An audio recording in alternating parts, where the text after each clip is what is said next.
ಐದು ಕಸಿನ್ ನೆಲ್ಲಿ ಯಾರಾவது ಒಬ್ಬರು ಮದುವೆಯೇ ಮಾಡಿಕೊಂಡ್ರೆ ತಾತಂದು പേഴ്സണൽ ആസ്തിയല്ല നിനകേ സീതെ. ഈ ഡയലോഗ് അറിയാത്ത മലയാളികൾ തീരെ കുറവാണ്. ഒരു സൂപ്പർ ഹിറ്റ് മൂവിയുടെ ഏതാണ്ട് 27 വർഷങ്ങൾ കഴിഞ്ഞിരിക്കുന്നു. 1998 പുറത്തിറങ്ങിയ സമ്മർ ഇൻ ബത്ലഹേം. അതിൻ്റെ രണ്ടാം ഭാഗത്തിനുള്ള കാത്തിരിപ്പാണ് മലയാളികളേവരും.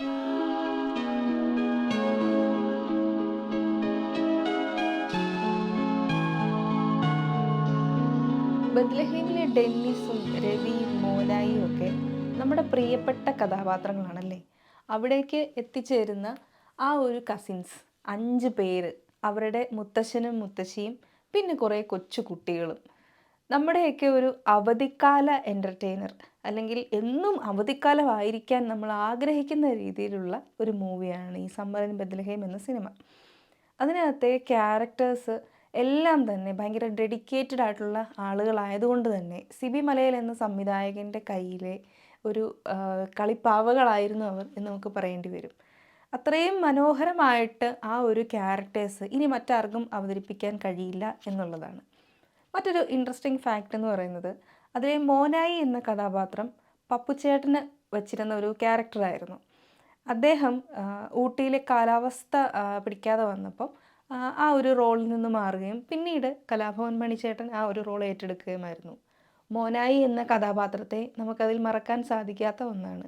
ഈ സിനിമയിലെ മറ്റൊരു പ്രത്യേകത എന്ന് പറയുന്നത് ഇതിലെ പാട്ടുകളാണ്. വളരെ റിച്ച് ആയിട്ടുള്ള ഒരു പാട്ടിൻ്റെ കളക്ഷൻ തന്നെ ഈ സിനിമയിലുണ്ടെന്ന് നമുക്ക് പറയേണ്ടി വരും. നമ്മുടെയൊക്കെ പ്ലേ ലിസ്റ്റിൽ ഇന്നുമുള്ള പാട്ടുകൾ.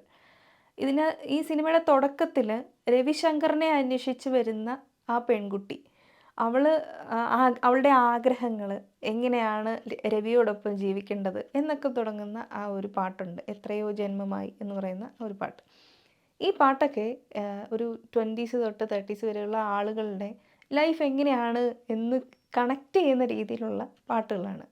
ഗിരീഷ് പുത്തഞ്ചേരിയുടെ വരികൾക്ക് വിദ്യാസാഗറാണ് ഈ സിനിമയ്ക്ക് ഈണം നൽകിയത്. കൺഫ്യൂഷൻ തീർക്കണമേ എന്നുള്ളൊരു പാട്ട്. ഇതിനകത്ത് മുത്തശ്ശൻ്റെ ഒരു ഓഫർ കൂടിയുണ്ട്.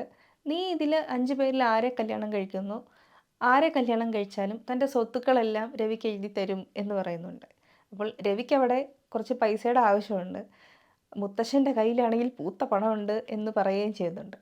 അപ്പോൾ ആ ഒരു ഏജിൽ താൻ അനുഭവിക്കുന്ന സാമ്പത്തിക പ്രശ്നം മുഴുവൻ ഈ ഒരു പാട്ടിൽ പറയുന്നുണ്ട്. ശരിക്കും പറഞ്ഞാൽ നമ്മുടെയൊക്കെ ചെറുപ്പക്കാരുടെ ഇടയിലുള്ള ഒരു പ്രശ്നം ആ പാട്ടിലൂടെ പറയുന്നുണ്ട് എന്ന് നമുക്കത് മനസ്സിലാകുന്ന ഒരു കാര്യം കൂടിയാണ്. ഇപ്പോഴത്തെ പോലെ വാട്സപ്പോ അല്ലെങ്കിൽ ഫോൺ കോൾസ് ഒന്നും അധികം ഇല്ലാതിരുന്ന ഒരു കാലത്ത് കത്തിലൂടെ പ്രേമിക്കുക എന്ന് പറയുന്നത് ഭയങ്കര അങ്ങ് സിൻസിയർ ആയിട്ടുള്ളൊരു ലവ് സ്റ്റോറിയാണ്. അപ്പോൾ ഇതിനകത്ത് ആദ്യം കാണിക്കുന്ന ആ ഒരു ടേപ്പ് റെക്കോർഡറും അതിനകത്തെ കാസറ്റും പിന്നെ പൂച്ചക്കുട്ടിയും ഒക്കെ ഒരു പ്രേമത്തിൻ്റെ തുടക്കമാണ്. കുറേ സിനിമ ഇങ്ങനെ വന്നു കഴിയുമ്പോഴത്തേക്കും അത് ഡിലീറ്റ് ചെയ്ത് പോകുന്നുണ്ടെങ്കിലും ഈ സിനിമ എൻഡ് ചെയ്യുന്നത് ആ പൂച്ചക്കുട്ടിയിലാണ്. അതിലെ ആ ഒരു കാസറ്റിലുള്ള പാട്ടിൻ്റെ ബാക്കി വരി അന്വേഷിച്ച് നടക്കുന്ന രവിയും ഡെന്നിസും, അവർ രവിശങ്കറിൻ്റെ പ്രേമം അന്വേഷിച്ച് നടക്കുകയാണ് ശരിക്കും പറഞ്ഞാൽ. പക്ഷേ ആരാണ് ആ പൂച്ചക്കുട്ടിയെ അയച്ചത് എന്നൊന്നും നമുക്കറിയില്ല. പക്ഷേ ഇപ്പോഴും നമ്മൾ ആ ഒരു ഉത്തരത്തിന് വേണ്ടി കാത്തിരിക്കുന്നവരാണ്. പക്ഷേ ഇതിനിടയ്ക്ക് ഒരുപാട് ആൾക്കാരിങ്ങനെ പറഞ്ഞിട്ടൊക്കെ ഉണ്ട് ആരാണ് ആ ഒരു പൂച്ചക്കുട്ടിയെ അയച്ചത് എന്നൊക്കെ. ഇതിൽ ജ്യോതി എന്ന കഥാപാത്രം ചെയ്ത സംഗീത, അവരുടെ ആ ഒരു കോസ്റ്റ്യൂം വെച്ചിട്ടൊക്കെ ചിലർ പൂച്ചക്കുട്ടി അയച്ചത് ആരാണ് എന്നൊക്കെ കണ്ടുപിടിച്ചിട്ടുണ്ട്. കാരണം അവർ ഇടുന്ന ഡ്രസ്സിനൊക്കെ മാച്ച് ചെയ്യുന്ന നെയിൽ പോളിഷുകൾ അതിലുപയോഗിച്ചിട്ടുണ്ട്. അപ്പോൾ അവസാനം ഈ പൂച്ചക്കുട്ടിയെ കാണിക്കുമ്പോൾ, അതിൽ ക്ലൈമാക്സിൽ കാണിക്കുമ്പോൾ ആ ഒരു നെയിൽ പോളിഷ് അടിച്ചിരിക്കുന്നത് ഇതിലെ ജ്യോതി എന്ന കഥാപാത്രമാണ്. അപ്പോൾ ജ്യോതി ആയിരിക്കും എന്നൊക്കെ പറയുന്നു. പക്ഷേ ജ്യോതിയുടെ കൈക്ക് കുറച്ചുകൂടെ വണ്ണമുണ്ട്, അപ്പോൾ അത് ജ്യോതിയല്ല മറ്റാരോ ആണ് എന്നൊക്കെ പറയുന്ന ഒരുപാട് പഠനങ്ങൾ പിന്നീട് വന്നിട്ടുണ്ട്. ഈ സിനിമയിൽ വീണ്ടും നമ്മൾ ആ ഒരു ടേപ്പ് റെക്കോർഡറിലെ കാസറ്റ്, അതിനകത്തെ പാട്ടുകൾ പാടിയിരിക്കുന്നത് ആമിയാണ് എന്ന് നമ്മൾ ഉറപ്പിച്ച് പറയുന്നുണ്ട്. പക്ഷേ എൻറ്റയർലി അത് മാറിപ്പോകുന്നത് ഞാനല്ല എന്നൊക്കെ പറഞ്ഞിട്ട് ആമി ഡെന്നീസിനോട് പറഞ്ഞു പോകുന്നൊരു സീനുണ്ട്. ഭയങ്കര ലൈറ്റായിട്ടുള്ള ഭയങ്കര കൂളായിട്ടുള്ള ഒരു സീനാണത്. രാവിലെ എഴുന്നേറ്റ് ഡെന്നീസ് ആ പാട്ട് കേട്ട് പോകുന്ന ആ ഒരു സന്ദർഭം, അവിടെ അഭിരാമി കരഞ്ഞുകൊണ്ടിരിക്കുകയായിരുന്നു. പക്ഷേ ആർക്കും പിടികൊടുക്കാത്ത അഭിരാമി എന്ന ഒരു കഥാപാത്രം. അവിടെ എല്ലാവർക്കും പ്രിയപ്പെട്ടവളാണ്. പക്ഷേ ആരുടെയും സ്നേഹം വേണ്ട എന്ന് വാശി പിടിക്കുന്ന അഭിരാമി എന്തുകൊണ്ട് അങ്ങനെ വാശി പിടിക്കുന്നു എന്ന് മനസ്സിലാക്കാൻ സാധിക്കുന്നത് ഡെന്നിസിന് മാത്രമാണ്. ഈ സിനിമയിൽ എടുത്തു പറയേണ്ട ഒരു കഥാപാത്രമാണ് നിരഞ്ജൻ എന്ന കഥാപാത്രം. ലാലേട്ടനല്ലാതെ മറ്റാരെയും നമുക്കിനി ആ ഒരു ക്യാരക്ടറിലേക്ക് നമുക്ക് എക്സ്പെക്റ്റ് ചെയ്യാൻ പറ്റത്തില്ല. നമ്മൾ അതുവരെ ആമി പറഞ്ഞുകൊണ്ടിരുന്ന ആ ഒരു നിരഞ്ജൻ, ആ ഒരു വിശേഷണങ്ങൾക്കപ്പുറമാണ് നമ്മൾ കണ്ട ആ ഒരു നിരഞ്ജൻ എന്ന് നമുക്ക് പറയേണ്ടി വരും. കിട്ടാത്ത ഒന്നിനെ നശിപ്പിക്കാൻ ഇറങ്ങിത്തിരിക്കുന്ന കാമുകന്മാരുള്ള ഈ ഒരു കാലഘട്ടത്തിൽ നിരഞ്ജനെ പോലുള്ള ആളുകളൊക്കെ ഒരുപാട് നമ്മളെ ഇൻസ്പയർ ചെയ്യുന്ന ഒരു വ്യക്തിത്വമായി മാറുകയാണ് ശരിക്കും ചെയ്യുന്നത്. വളരെ കുറ്റബോധത്തോടെ കഴിയുന്ന ആ ഒരു നിരഞ്ജൻ തൻ്റെ ജീവിതം നശിക്കുന്നതിനോടൊപ്പം ആമിയുടെ ജീവിതം കൂടി ഇല്ലാതാവരുത് എന്നാഗ്രഹിക്കുന്ന നിരഞ്ജൻ. ഇതിലെ നിരഞ്ജൻ എന്ന കഥാപാത്രം സിബി മലയിൽ എന്ന സംവിധായകൻ്റെ ഏറ്റവും മികച്ച ഒരു കാര്യം കൂടിയായിരുന്നു. അല്ലെങ്കിൽ അദ്ദേഹത്തിൻ്റെ ആ ഒരു സംവിധാന മികവ് നിരഞ്ജൻ എന്ന കഥാപാത്രത്തിൽ മൊത്തം നമുക്ക് കാണാൻ സാധിക്കും. നിരഞ്ജനെ പോലെ അത്രയും വിശാല ഹൃദയനായ ഒരു കാമുകൻ നമ്മുടെ ഇടയിലുണ്ടോ ഇന്ന് എന്ന് നമുക്ക് ചിന്തിക്കാതിരിക്കാൻ കഴിയില്ല. കാരണം തനിക്ക് ഒരിക്കലും കിട്ടാൻ സാധ്യതയില്ലാത്ത ആമി, ആ ആമിയെ ഡെന്നിസിനെ ഏൽപ്പിക്കുമ്പോൾ നിറഞ്ഞ മനസ്സോടുകൂടി അനുഗ്രഹിക്കുന്ന കാമുകനായ നിരഞ്ജൻ. ഒരുപാട് റിച്ചായിട്ടുള്ള, ഒരുപാട് വലിയ മനസ്സുള്ള കഥാപാത്രങ്ങളാണ് ഈ ഒരു സമ്മർ ഇൻ ബത്ലഹേം എന്ന സിനിമയിലുള്ളത്. രവിശങ്കറും ഡെന്നിസും അതുപോലെ മോനായിയും ഒക്കെ വളരെ വലിയ വിശാലമായിട്ടുള്ള ഹാർട്ടുള്ള ആളുകളാണ്. ഭയങ്കര തമാശ കലർന്ന, സന്തോഷമുള്ള, സ്നേഹമുള്ള ആളുകളെ കാണിച്ചു തന്ന ഈ ഒരു സിനിമയുടെ കഥ നിർവഹിച്ചത് വേണു നാഗവള്ളിയായിരുന്നു. ഈ സിനിമയുടെ തിരക്കഥ നിർവഹിച്ചത് രഞ്ജിത്ത് സാറും കൂടെ ആയിരുന്നു. സിബി മലയിൽ എന്ന സംവിധായകൻ്റെ മറ്റു സിനിമകൾ എടുത്ത് നോക്കിയാൽ ഈ ഒരു സിനിമയ്ക്ക് ആ ഒരു ഡിഫറൻസ് കാണാൻ സാധിക്കും. ഉദാഹരണമായിട്ട് പറയുകയാണെങ്കിൽ സതയം, അതുപോലെ കിരീടം, ഈ ഒരു സിനിമകളൊക്കെ ലൈഫിൻ്റെ മറ്റൊരു ജേണിയെ കാണിക്കുന്ന സിനിമകളാണ്. ഈ സമ്മർ ഇൻ ബത്ലഹേം ആകട്ടെ നമുക്ക് എപ്പോഴും ഒന്നും കൂടെ കാണാൻ തോന്നുന്ന സിനിമയാണ്.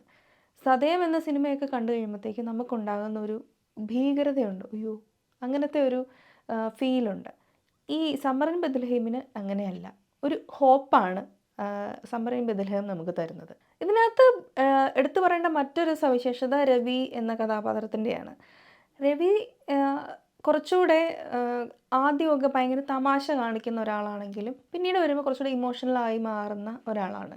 അഭിരാമിയെ വിവാഹം ചെയ്യാൻ പോകുന്നു എന്ന് പറഞ്ഞ് അമ്മയെ വിളിച്ചുകൊണ്ട് വരുമ്പോഴത്തേക്കും അഭിരാമി എടുത്തടിച്ച് പറയുന്ന ഒരു കാര്യമാണ്, എനിക്ക് ഡെന്നിസിനെയാണ് ഇഷ്ടമെങ്കിലോ എന്ന് പറയുമ്പോഴത്തേക്കും ഡെന്നിസിന് ഓൾറെഡി അഭിരാമിയെ ഇഷ്ടമാണല്ലോ. പക്ഷേ അഭിരാമിക്ക് അങ്ങനെ അല്ലതാനും. അഭിരാമിയും ഡെന്നിസും ഒന്നിക്കണമെന്ന് പിന്നീട് ആഗ്രഹിക്കുന്നത് രവിശങ്കറാണ്. അത്രയും വിശാലമായൊരു ഹൃദയമുള്ള രവിശങ്കറിനെയാണ് പിന്നീട് നമ്മൾ കാണുന്നത്. ഈ സിനിമയിൽ രവിശങ്കറും ഡെന്നിസും തമ്മിലുള്ള ഒരു ഫ്രണ്ട്ഷിപ്പ് ഭയങ്കരമായിട്ട് നമ്മളെ എൻ്റർടൈൻ ചെയ്യിച്ച ഒരു കാര്യം കൂടിയായിരുന്നു. രവിശങ്കർ ഒന്നുമില്ലാത്തവനാണ്, പക്ഷേ ഡെന്നിസിൻ്റെ ജീവൻ രക്ഷിച്ച ആളാണ് രവിശങ്കർ. അതിനുശേഷം അവർ തമ്മിലുണ്ടായിട്ടുള്ള ഒരു കണക്ഷൻ ഏതാണ്ട് 2.5 വർഷമേ ഉണ്ടായിട്ടുള്ളൂ എന്ന് പറയുന്നുണ്ടെങ്കിലും അവർ രണ്ടുപേരും ആ അത്രയും ചുരുങ്ങിയ കാലം കൊണ്ട് തന്നെ ഭയങ്കരമായിട്ട് അടുത്ത് പോയ 2 പേരാണ്. ഇവരുടെ ആ ഒരു ഫ്രണ്ട്ഷിപ്പ് പിന്നീട് ഈ കസിൻസ് എല്ലാം അറിയുന്നത് രവിശങ്കറിൻ്റെ ഒരു തുറന്നു പറച്ചിലൂടെയാണ്. ആ ഒരു തുറന്നു പറച്ചിൽ തന്നെയാണ് രവിശങ്കറിനേക്കാൾ കുറച്ചുകൂടി ഡെന്നിസിനെ സ്നേഹിക്കാൻ മുത്തച്ഛനെ മുത്തശ്ശിയൊക്കെ പ്രാപ്തനാക്കിയത് എന്ന് വേണം നമുക്ക് പറയാൻ സാധിക്കും. ഡെന്നിസിൻ്റെ ആ ഒരു ക്യാരക്ടറൈസേഷൻ വീണ്ടും പറയുകയാണെങ്കിൽ തനിക്ക് ഉള്ള ആ ഒരു സ്വത്തുക്കളെല്ലാം തന്നെ രവിശങ്കറിൻ്റെ ആണ് എന്ന് കള്ളം പറയുകയാണ്. കുറച്ച് കാലത്തെ ആ ഒരു ബന്ധുക്കളുടെയൊക്കെ സ്നേഹം അനുഭവിക്കാൻ വേണ്ടി മാത്രം. ഈ സിനിമയുടെ ലൊക്കേഷൻ നമ്മളെല്ലാവരും ആഗ്രഹിക്കുന്ന ഒരു സ്ഥലമാണല്ലേ. അതിനകത്ത് ആ ഒരു വീട്, പിന്നെ അവരുടെ വണ്ടി, ലെൻസ്മാൻ എഴുതിയിരിക്കുന്ന ജിപ്സി, ഇതൊക്കെ നമ്മൾ ഭയങ്കര ക്യൂരിയോസിറ്റിയോട് കൂടി കാണുന്നത് നല്ല രസമുള്ളൊരു സ്ഥലം. അവിടുത്തെ ആ ഒരു ഫാം ഹൗസ്, അവർ താമസിക്കുന്ന ആ ഒരു സ്ഥലം, യൂക്കാലിപ്റ്റ് മരങ്ങളൊക്കെ നിൽക്കുന്ന ആ ഒരു വീടിൻ്റെ അന്തരീക്ഷം, എസ്പെഷ്യലി അവരുടെ ആ ഒരു ഫാം ഹൗസ്, അതുപോലെ ഡെന്നിസും നമ്മുടെ രവിശങ്കറും ഒക്കെ പിന്നീട് താമസിക്കുന്ന ഒരു ഔട്ട് ഹൗസ്, ഇതൊക്കെ ഭയങ്കര നമ്മളെ ഒരു ദിവസം അവിടെ പോയി തങ്ങണം എന്ന് തോന്നുന്ന രീതിയിലുള്ള ഒരു മേക്കിംഗ് ആ സിനിമയ്ക്കുണ്ട്.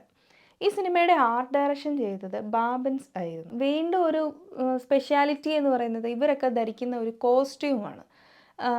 എസ്പെഷ്യലി ഇതിൽ ആമിയുടെ ആ ഒരു ഡ്രസ്സിങ്, അതുപോലെ രവിശങ്കറിൻ്റെയും ഡെന്നിസിൻ്റെയും ഒക്കെ ഒരു കോസ്റ്റ്യൂം, അതിലെ കുട്ടികളൊക്കെ ഇടുന്ന ഡ്രസ്സ്, ഇതെല്ലാം തന്നെ അത്രയും കാലം ഉണ്ടായിരുന്ന ആ ഒരു മൂവിയിലെ കോസ്റ്റ്യൂം സെൻസിനേക്കാൾ കുറച്ചുകൂടെ അധികമായിരുന്നു. അങ്ങനെ ഒരു സ്ഥലത്ത് ഒരു സമ്മർ ടൈമിൽ ഫ്രോക്കും ഹാറ്റും ഒക്കെ വെച്ച് നടക്കുന്ന പെൺകുട്ടി, അതുപോലെ വലിയ ഷർട്ടിടുന്ന പെൺകുട്ടി, ഇതൊക്കെ ഭയങ്കരമായിട്ട് കുറച്ചുകൂടെ ഒരു റിച്ച്നെസ് തോന്നുന്ന, അല്ലെങ്കിൽ അതുവരെ ഇല്ലാതിരുന്ന ഒരു കോസ്റ്റ്യൂം സെൻസ് ഈ സിനിമയ്ക്കുണ്ടായിരുന്നു. എസ് ബി സതീശനായിരുന്നു ഈ സിനിമയുടെ കോസ്റ്റ്യൂം ഡിസൈൻ ചെയ്തിരുന്നത്. മറ്റൊരു ഇൻട്രസ്റ്റിംഗ് ഫാക്റ്റ് എന്ന് പറയുന്നത്, ഇതിൽ അവരുടെ കോസ്റ്റ്യൂംസ് തയ്ക്കാൻ വേണ്ടിയിട്ട് ബെഡ്ഷീറ്റൊക്കെ ഉപയോഗിച്ചിരുന്നു, അതുപോലെ കർട്ടൻസ് ഒക്കെ ഉപയോഗിച്ചിരുന്നു എന്നുള്ളതാണ്. ഈ സിനിമയിലെ പല ഷോട്ടുകളും നമുക്ക് ഭയങ്കര ഫ്രഷ്നെസ് നൽകുന്ന ഷോട്ടുകളാണ്.